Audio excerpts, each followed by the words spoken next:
Good morning and welcome to my assembly.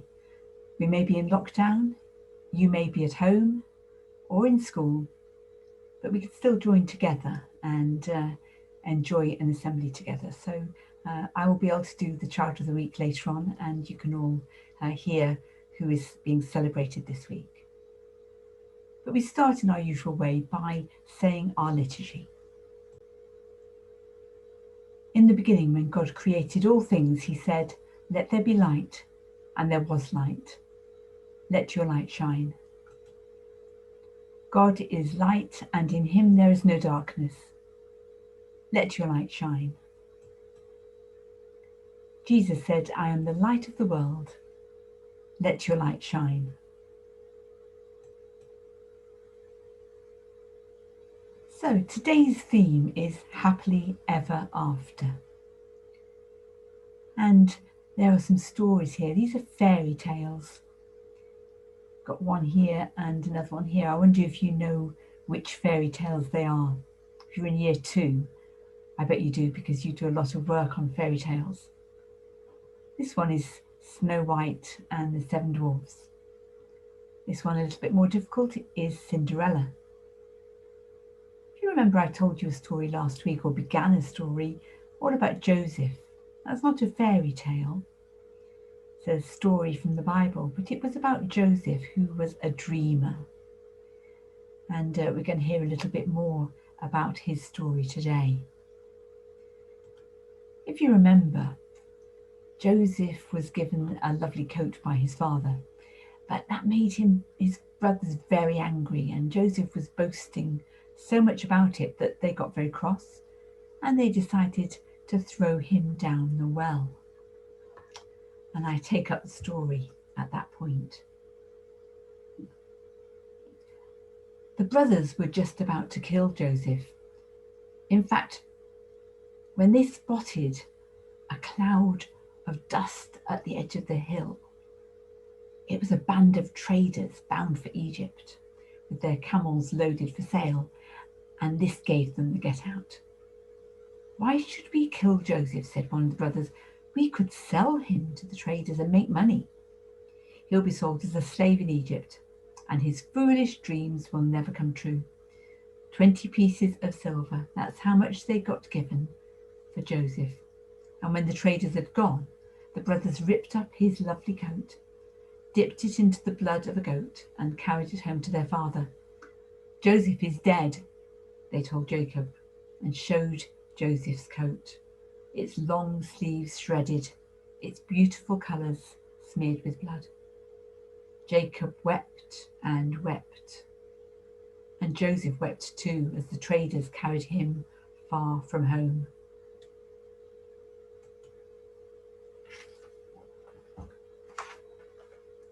Joseph's dreams of success and glory seem to have come to an end.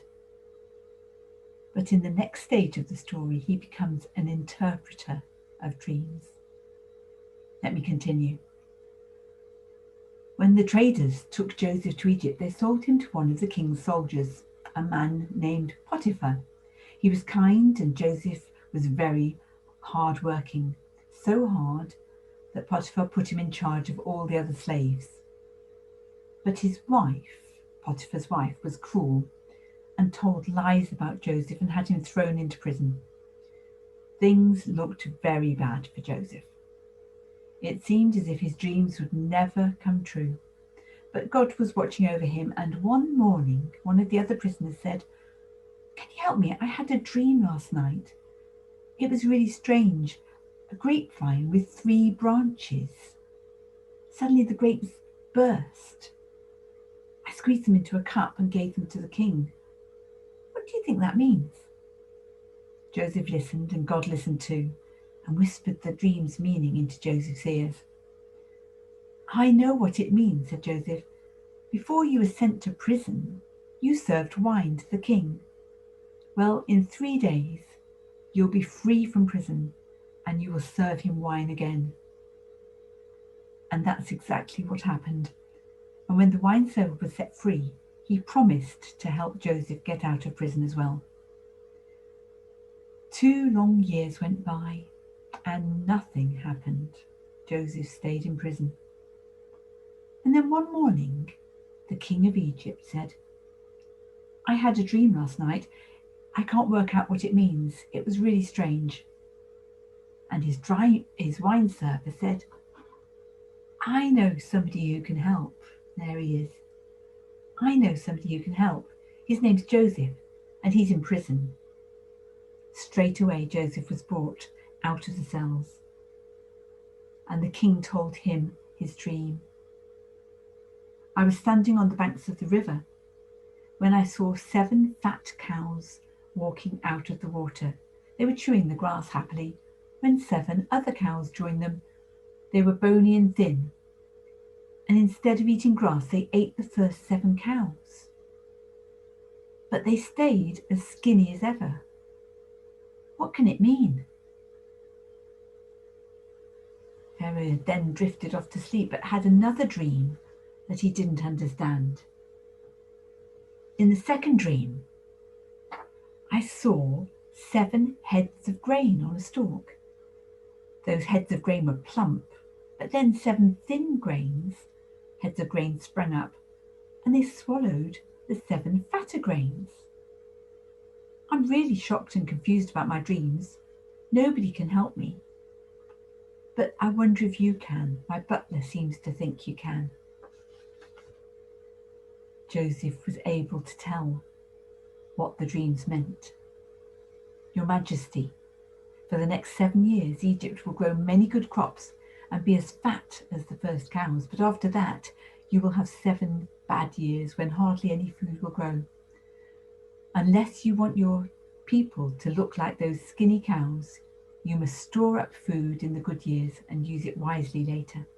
The king was so impressed that not only did he let Joseph stay out of prison, but he gave him the job in charge of storing and saving and serving out Egypt's food. And 7 good years were followed by 7 bad ones.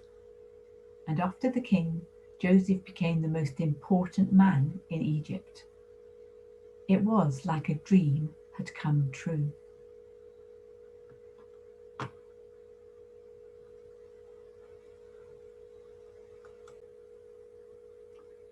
I imagine that Joseph had been in prison those 2 years, wondering if his butler, the wine server, would have told Pharaoh, would have kept his promise to get Joseph out of prison. It must have been a very long time of waiting. But the butler did remember his promise, and he did say something to Pharaoh, and Joseph was freed. Just one conversation made all the difference to Joseph. At school, we need to think about our actions, our promises, and the words we say to each other, and the impact that those have. The power of words. That one conversation changed Joseph's bad time in an instant. We may not be able to release somebody from prison with something we say, but a kind word will brighten somebody's day. I wonder who you could be kind to today.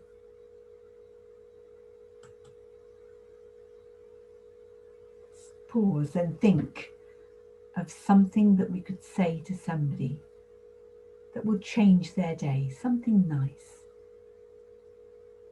We need to think about their feelings and make a conscious decision to make a difference to them today. So let's just pause and think who that person is going to be.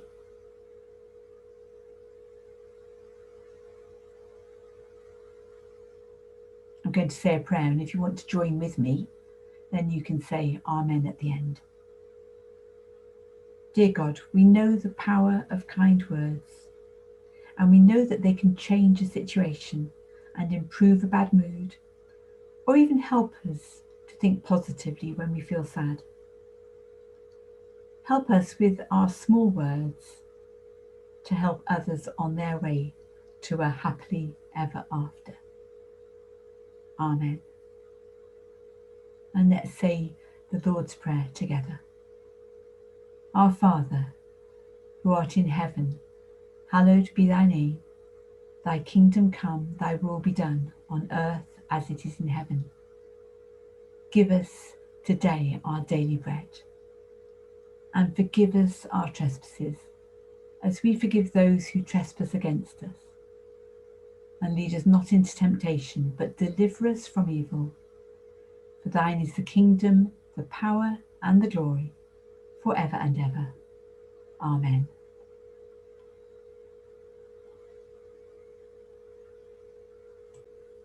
And so we come to our Child of the Week celebration.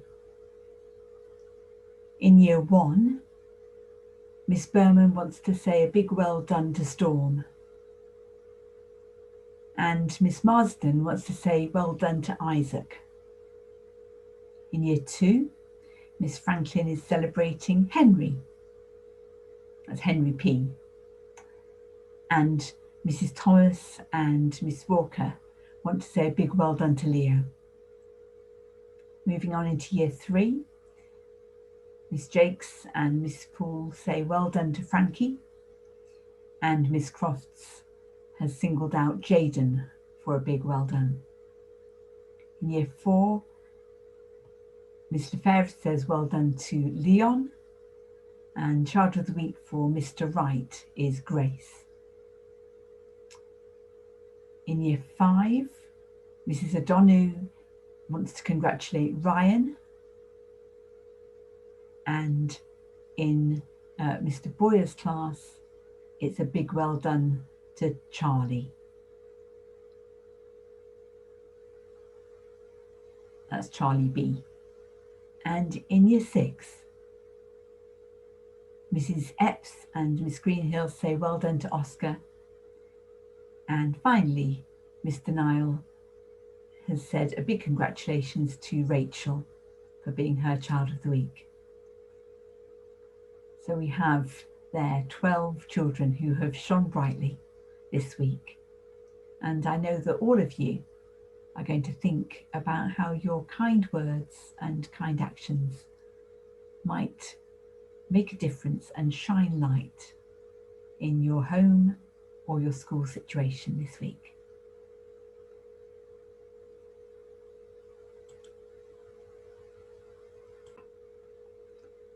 And so we say together, go in the light and peace of Jesus. In the name of Christ. Amen.